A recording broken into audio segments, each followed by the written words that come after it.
Hello everyone, a very good morning to you all. I am Tek Chandeshwar. In the last session, we were studying our machines or transformers. Okay, so what we completed? We understand three main things. हमने क्या पढ़ा था? Transformer पढ़ा था. उसके बाद हमने क्या देखा था? Faraday's law of electromagnetic induction. Then we saw Lenz's law.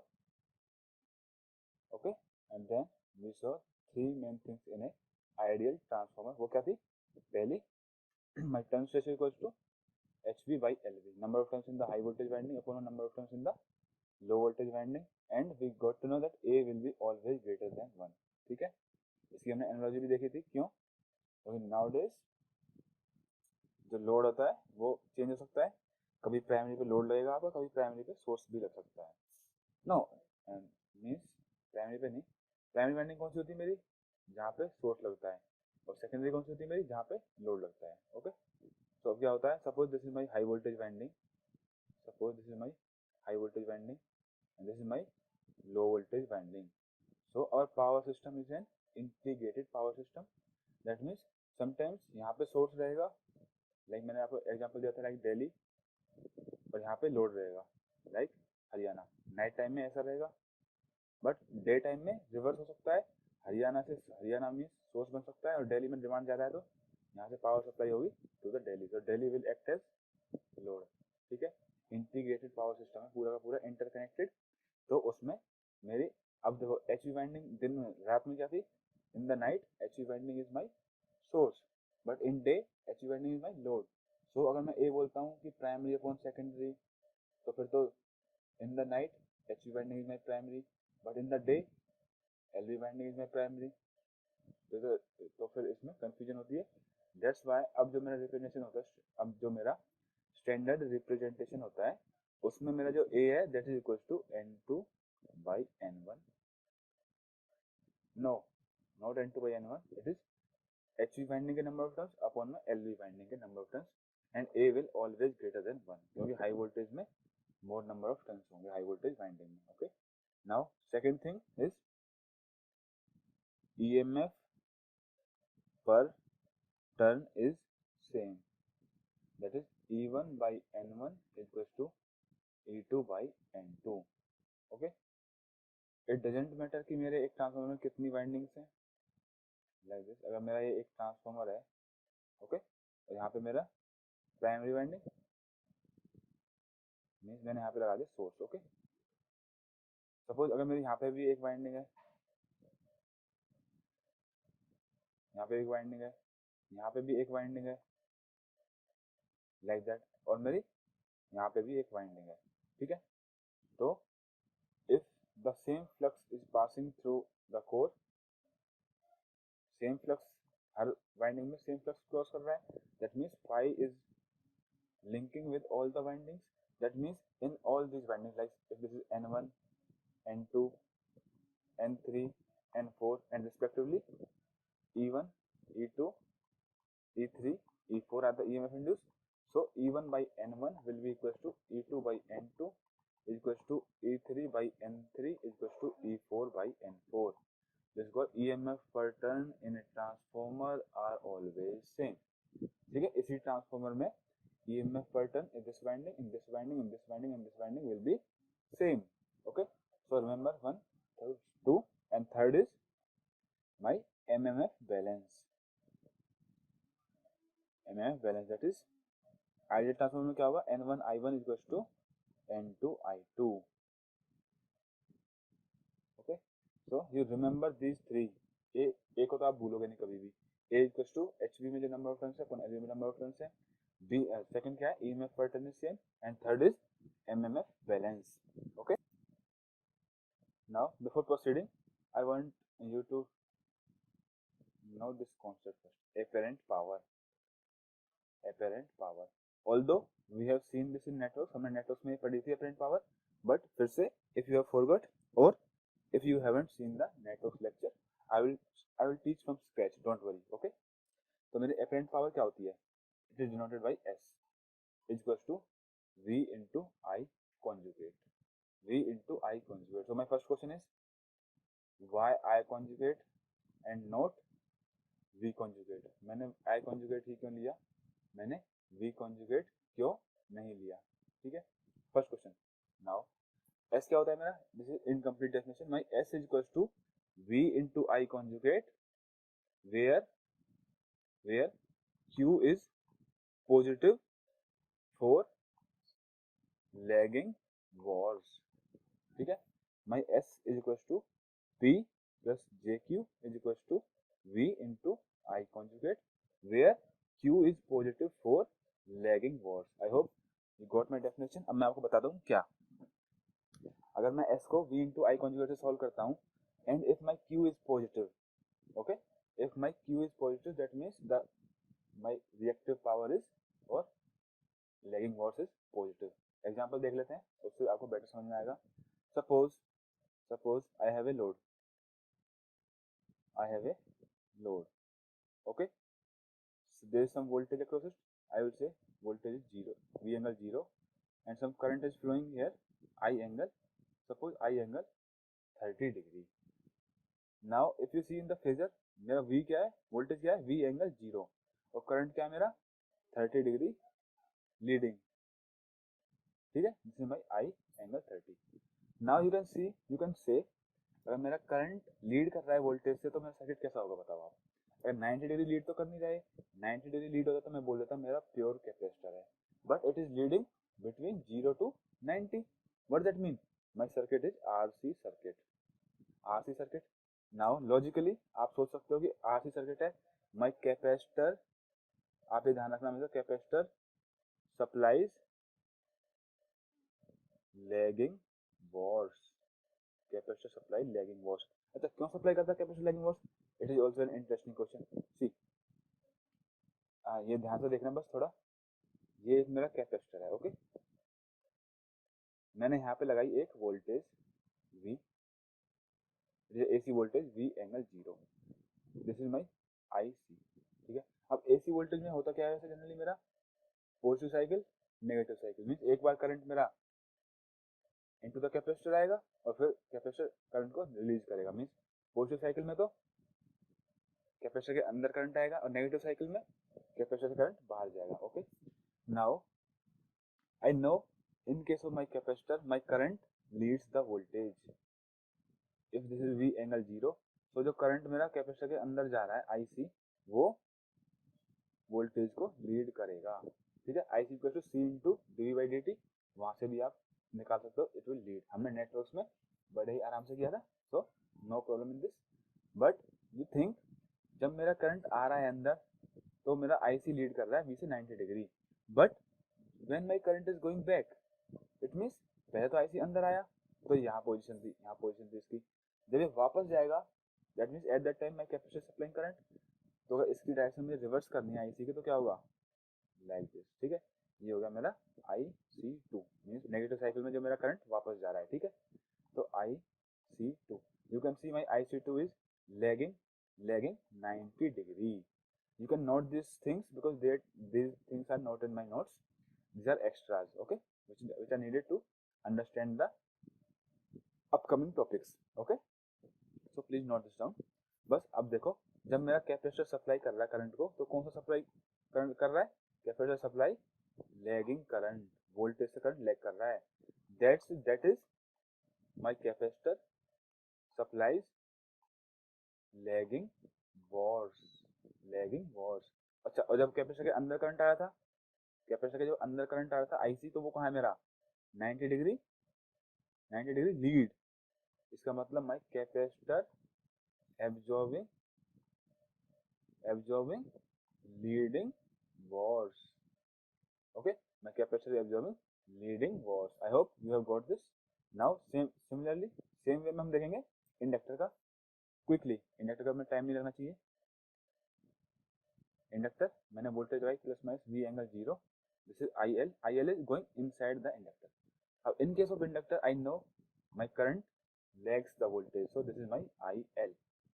But जैसे ही मेरी सप्लाई साइकिल चेंज होगी, प्लस से जाएगी माइनस, तो नेगेटिव में मेरा करंट वापस जाएगा, इंडक्टर से वापस जाएगा ना। Suppose I say then this is the current that is going back IL2 in the second cycle, means एक बार इंडक्टर एब्जॉर्ब करेगा, फिर सप्लाई करेगा, फिर एब्जॉर्ब, फिर सप्लाई, यही होता है ना इंडक्टर में। और AC में भी यही होता है, एक बार करंट पॉजिटिव फिर नेगेटिव, ठीक है। आई एल की डायरेक्शन को मैं रिवर्स करूंगा तो कहाँ आएगी मेरी डायरेक्शन, टेढ़ी होगी line. So my direction will be wait my direction will be like this. Okay, so this is my IL2 means this is 90 degree lead. That means my inductor is supplying, क्या supply कर रहा है मेरा inductor, leading Wars, Wars means reactive power, ठीक है, ये हम discuss कर लेंगे अभी वॉर्स क्या होता है, लीडिंग वॉर्स। और माई इंडक्टर, जब मेरा ये IL था नीचे वाला, this IL means current going into the inductor, तो प्लस एंटर करा मीन्स एब्जॉर्बिंग, दैट मीन्स ये कितना है 90 degree lag. So my inductor absorbing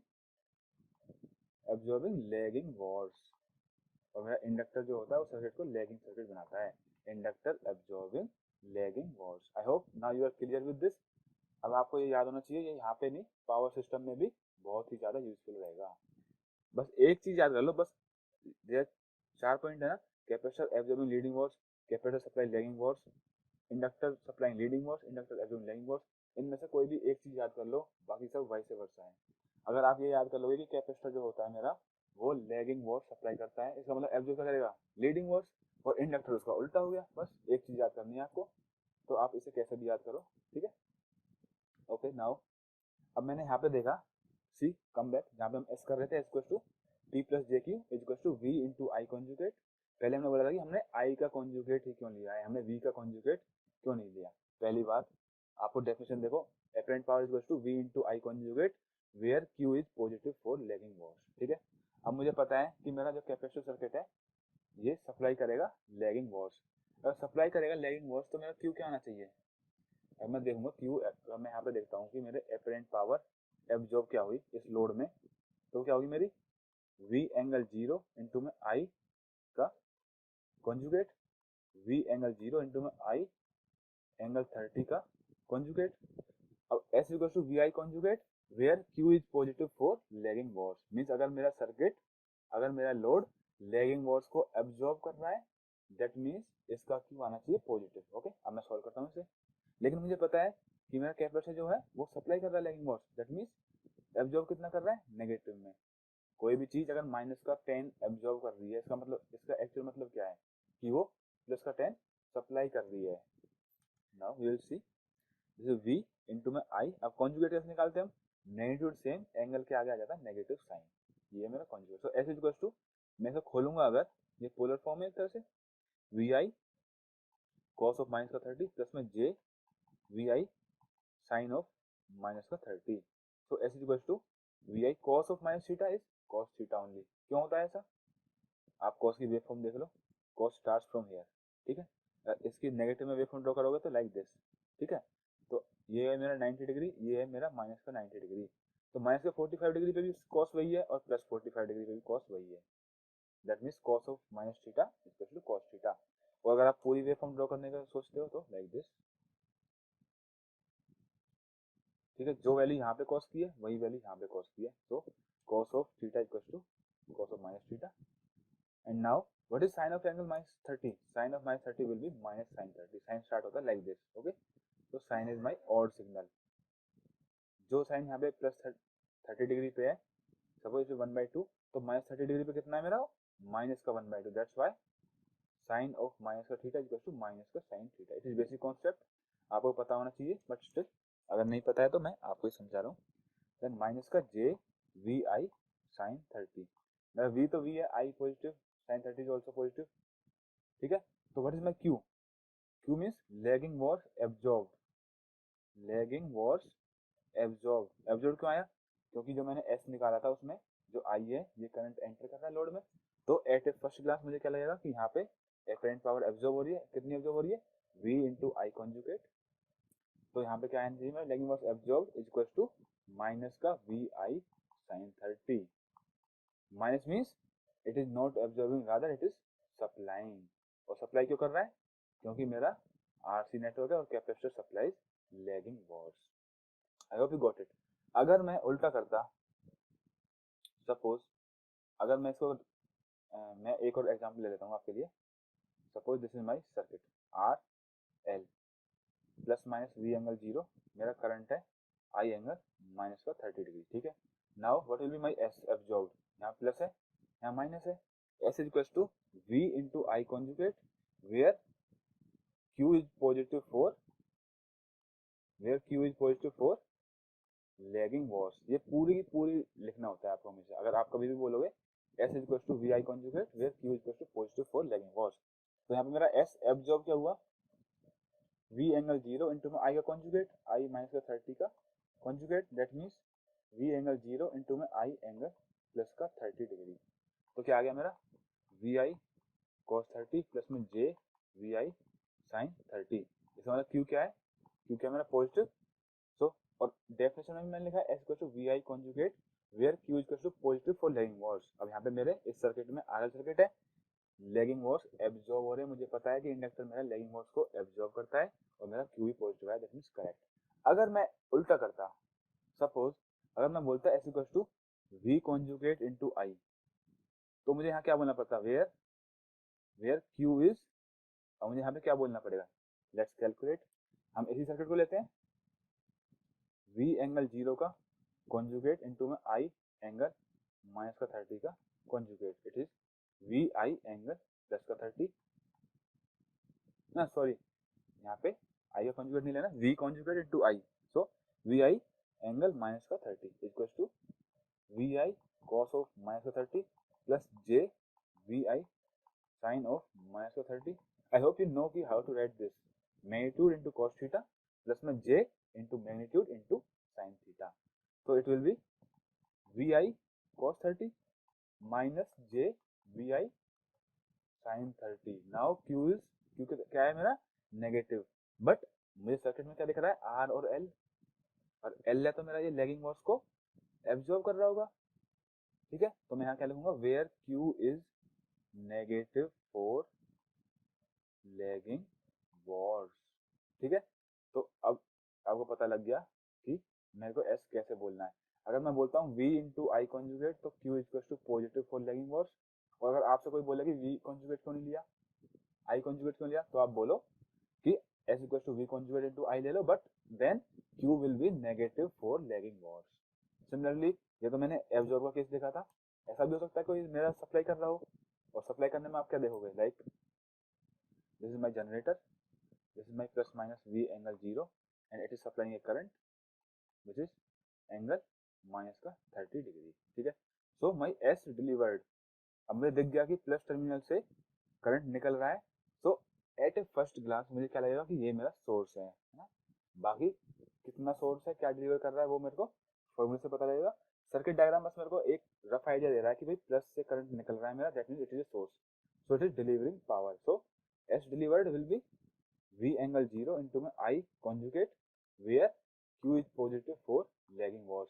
that means अगर मेरा q यहाँ पे पॉजिटिव आता है, अगर मेरा यहाँ पे q पॉजिटिव आता है तो उसका मतलब है कि मेरा जनरेटर लैगिंग वॉश सप्लाई कर रहा है। Now calculate v into I angle minus का 30 into conjugate V I angle क्या होगा प्लस का 30, that is V I cos 30 plus में J V I sine 30। So Q आया मेरा positive, that means Q positive means it is lagging wash, Q equals to positive for lagging wash, that means my generator is supplying lagging wash। और वो आपको देख के ही पता लग जाएगा, अगर मेरा करंट लैग कर रहा है वोल्टेज से तो मेरा जनरेटर क्या है, लैगिंग करंट दे रहा है, लैगिंग करंट दे रहा है तो मतलब लैगिंग वॉश सप्लाई कर रहा है। So the entire statement is S is equals to V I conjugate where Q is equals to positive for lagging VARs. ये पूरी स्टेटमेंट है।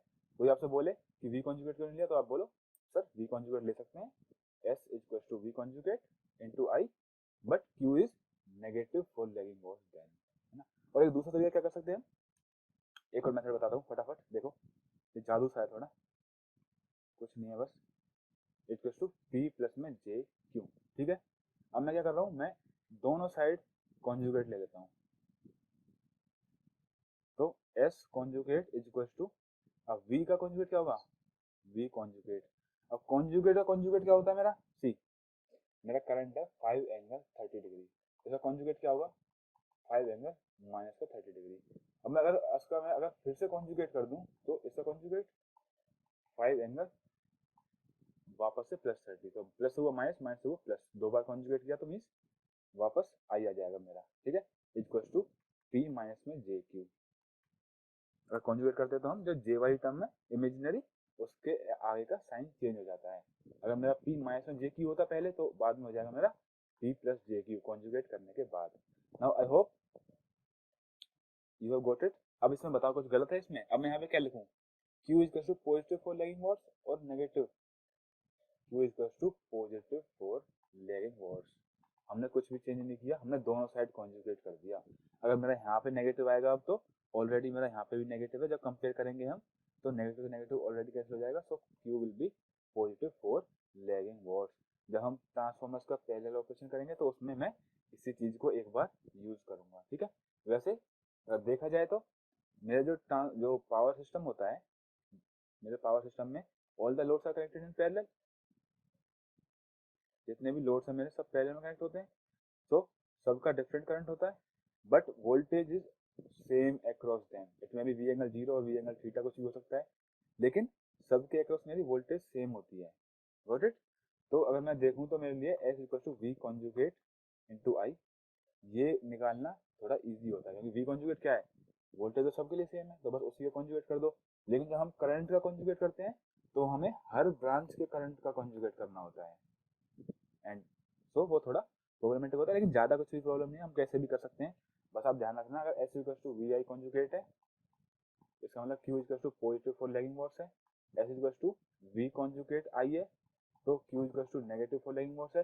और अगर मैं इसी में मैं अगर दोनों साइड कॉन्जुगेट ले लूँ तो मेरे को कोई प्रॉब्लम है ही नहीं। वी कॉन्जुगेट इंटू आई, तो भी मेरा Q equal to positive for lagging VARs, ठीक है, for lagging VARs, for lagging VARs. Now quickly you will see simple concept, ये हमने नेटवर्क में किया था वैसे, बट थोड़ा नेसेसरी है यहाँ पे इसलिए करा रहा हूँ। आर एल, बस क्विकली बस आपको मेरे को बताते हुए जाना है, आपने नेटवर्क पढ़ा हुआ है। What will be Z, R plus में J omega L equal to R plus में जे एक्स एल। सो हम पोलर फॉर्म में लिखेंगे तो जेड इक्वल टू मैग्नीट्यूड आएगा जेड, एंगल आएगा थीटा, और थीटा क्या आएगा मेरा पॉजिटिव आएगा यहाँ पे थीटा, ठीक है। Theta equal to tan inverse XL by R, okay. यहाँ पे क्या होगा मेरा Z equal to R plus में वन अपॉन में जे ओमेगा सी, और आर माइनस का जे अपॉन में ओमेगा सी। क्यों आया, मैंने ऊपर नीचे यहाँ पे इन दिस टर्म मैंने ऊपर नीचे जे बाई जे से मल्टीप्लाई कर दिया, तो जे स्क्वायर होता है मेरा माइनस का वन, और आर माइनस का जे ओमेगा सी, और आर माइनस का जे एक्स सी, ठीक है। अगर मैं इसको पोलर में लिखूंगा तो मॉड जेड, एंगल आएगा, एंगल क्या आएगा मेरा माइनस का। क्यों आएगा एंगल माइनस, देखिए यहाँ पे मैं सपोज मैं कहूँ फाइव, फाइव के टू टेन इनवर्स माइनस का X C by R, okay.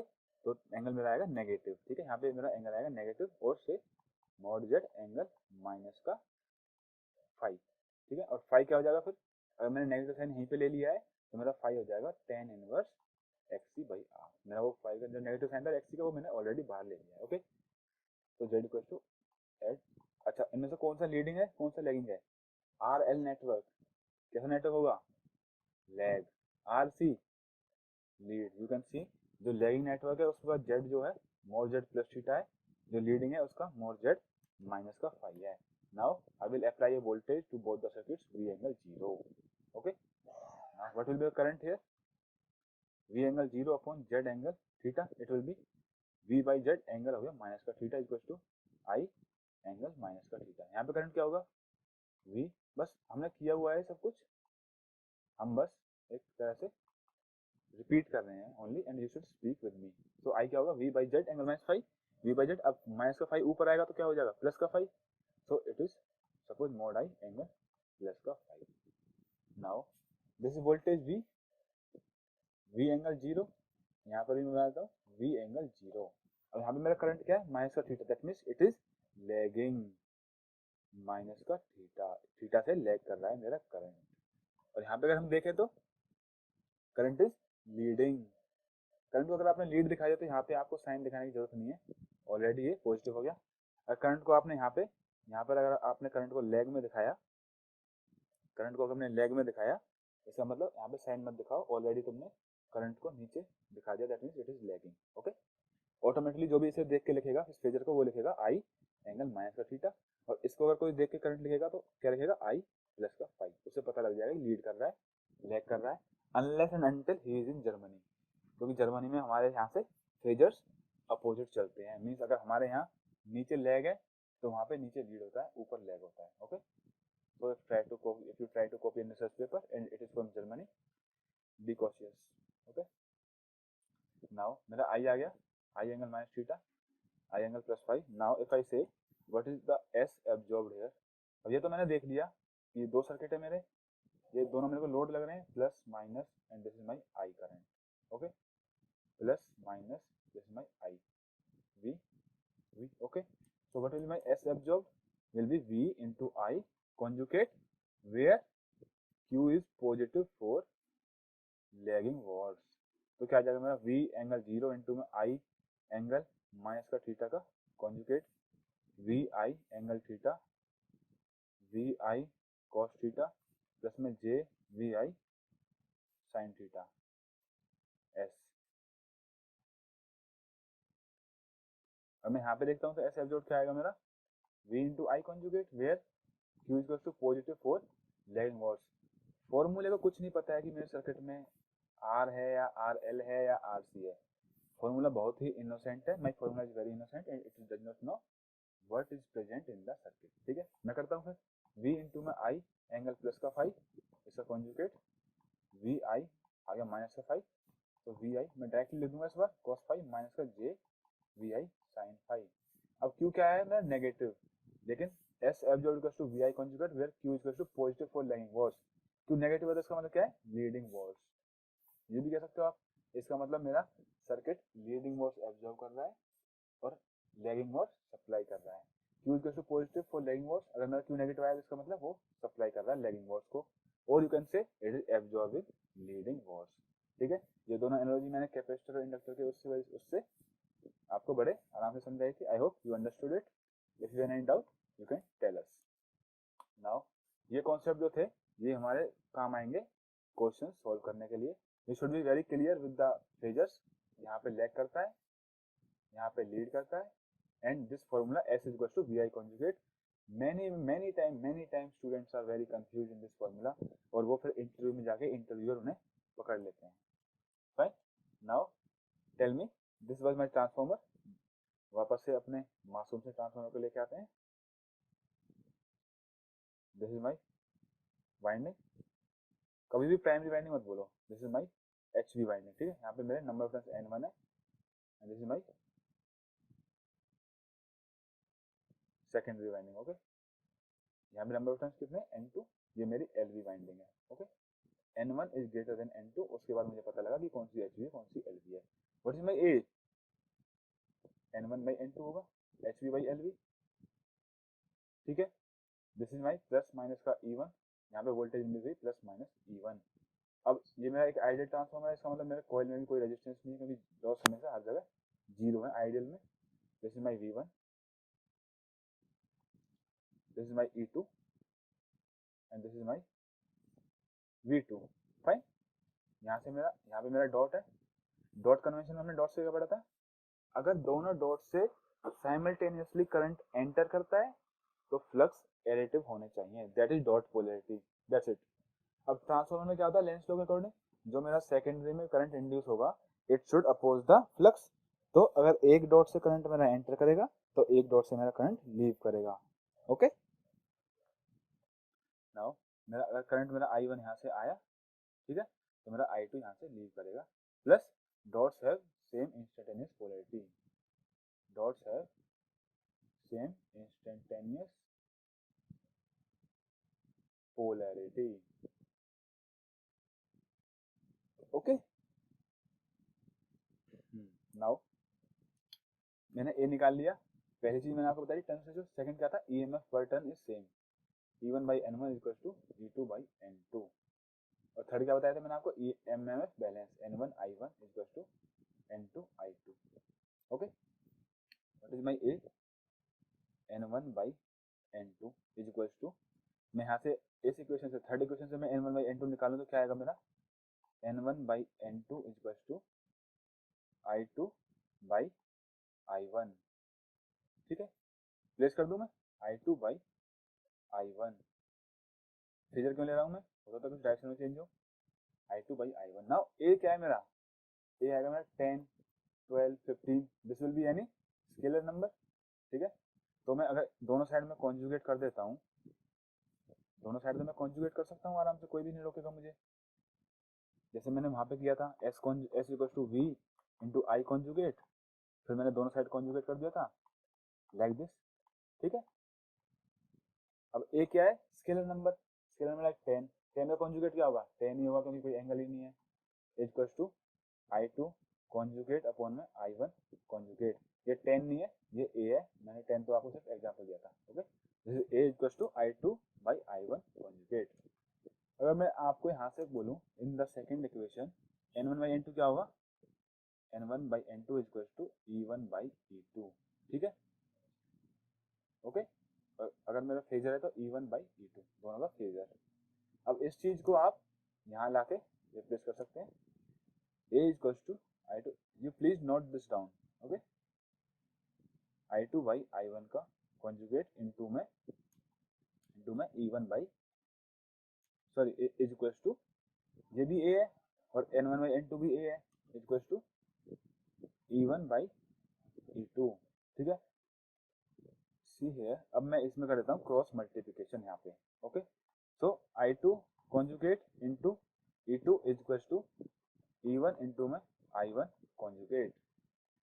अब यहाँ पे आपको कुछ दिख रहा है, मुझे तो कुछ दिख रहा है like S2 equal to S1 conjugate, that means my input apparent power equal to output apparent power.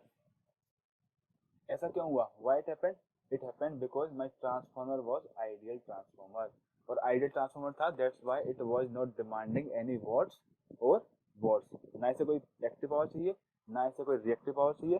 मेरा ट्रांसफार्मर बिल्कुल आइडियल था, उसकी वजह से मेरा input kVA equal to output kVA, okay.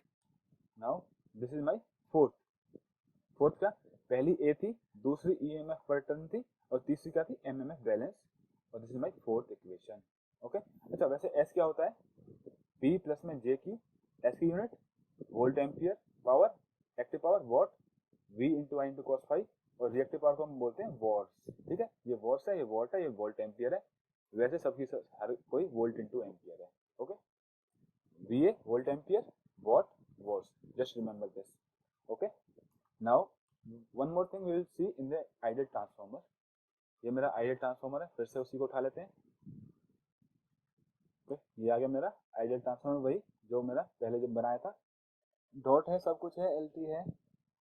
Now मैं क्या देख रहा हूँ, मैं अगर मैं यहाँ पे अभी तो मैं बिना लोड के यूज कर रहा था। नाउ आइडियल ट्रांसफार्मर एट ए, कौन सा लोड लगाऊं बताओ आप, एट ए लैगिंग लोड, ठीक है।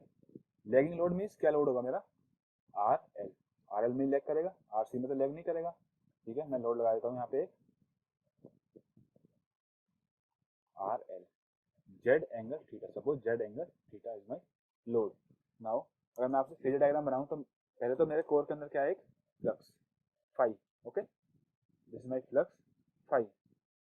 मेरा E1 कहाँ पे होगा, E1 विल बी हियर, क्योंकि E1 जो होता है वो क्या था मेरा, E1 था मेरा N1 phi omega cos omega T, कैसे निकला था, E1 equal to D lambda 1 by D T, flux linkage और साइन हमने देख लिया था, लेंस लॉ की वजह से अगर मैं प्लस को लेता था ऊपर, सी इन द डायग्राम, अगर मैंने प्लस ऊपर लिया था नीचे माइनस लिया था, तो लेंस लॉ के according it was E equal to plus का D lambda 1 by D T.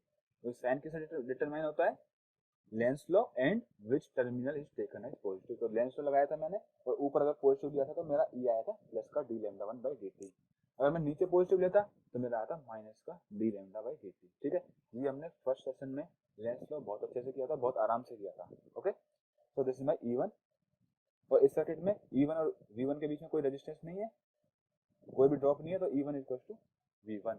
Now see what is my E2, E2 will be E1 by A, क्योंकि EMF का टर्म सेम होता है, तो E1 by N1 equal to E2 by N2। बस आप basic याद रखो कि EMF पर टर्म सेम होता है, रटने की कुछ भी जरूरत नहीं है, okay. E1 by E2 equal to N1 by N2, ठीक है। N1 बाई N2 क्या है मेरा A, क्योंकि N1 मेरी HV वाइंडिंग है, N2 मेरी LV वाइंडिंग है, ठीक है। ये मेरी एच वी साइड है, ये मेरी एल वी साइड है, स्टेप डाउन ट्रांसफॉर्मर है। क्यों है भाई, मैंने एज्यूम किया है E2 is to E1 by ए। अब ए तो मेरा हमेशा ग्रेटर देन 1 है, इसका मतलब E2 will be less than E1। तो मेरा E2 कहाँ पे आएगा बताओ, E2 will be somewhere here. E2 is to E1 by A is to V2। क्यों होगा V2, क्योंकि E2 और V2 के बीच में भी कोई रेजिस्टेंस नहीं है, सी इन द डायग्राम कोई भी ड्रॉप नहीं है। E2 इज टू V2 है। यहाँ पे अगर कोई रेजिस्टेंस आएगा या फिर इंडक्टेंस आएगा उसके बाद नेक्स्ट फेजर डायग्राम में देखेंगे, don't worry. So this is my V2 is equals to E1 by A.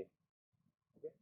Now जो मेरा यहाँ पे करंट है, लोड करंट IL जो मेरा इस लोड में फ्लो करेगा, वो V2 से कितना लैग करेगा, दिस इज माई V2, वो मेरा V2 से कितना लैग करेगा, by impedance angle theta. Z angle theta is my impedance. तो यहाँ पे मेरी ये वोल्टेज है V2, ठीक है। तो यहाँ पे जो करंट होगा, माई टर्मिनल करंट, जो करंट IL है वो RL की जो टर्मिनल वोल्टेज है उससे थीटा डिग्री लैग करेगा। तो मैं एक करंट बना देता हूँ यहाँ पे, मेरा suppose this is my theta पे लैग कर रहा है मेरा करंट I2, ओके, और IL it is lagging by angle theta. Now अब मैं एमएमएफ बैलेंस की इक्वेशन लिखो आप मेरे लिए, N1 I1 equal to N2 I2, what is my I1, N2 by N1 into में I2, इसको हम बोल सकते हैं I2 by A। I1 equal to I2 by A, तो A क्या है मेरा, greater than 1, that means I1 is less than I2। तो I1 कहाँ पे आएगा मेरा, suppose I1 will be here, I1 by A, छोटा हुआ ना इससे, नहीं sorry, it is I1 equal to I2 by A, I1 equal to I2 by A, correct तो करवा दिया करो यार, I1 equal to I2 by A, okay. ये मेरा I1 हो गया छोटा I2 से, क्यों हुआ छोटा, क्योंकि A इज ग्रेटर देन 1, ठीक है। अगर मैं अब आपसे बोलूं मेरा आउटपुट साइड पावर फैक्टर क्या होगा, आउटपुट साइड वोल्टेज क्या है मेरी V2, करंट क्या है I2, तो V2 और I2, V2 कहाँ है मेरी, ये रहा, दिस इज माई V2, यहाँ पे जो 2 है ना ये इस एरो की चपेट में आ गया है, this is V2। So what is my output power factor, it is the cos of angle between V2 and I2।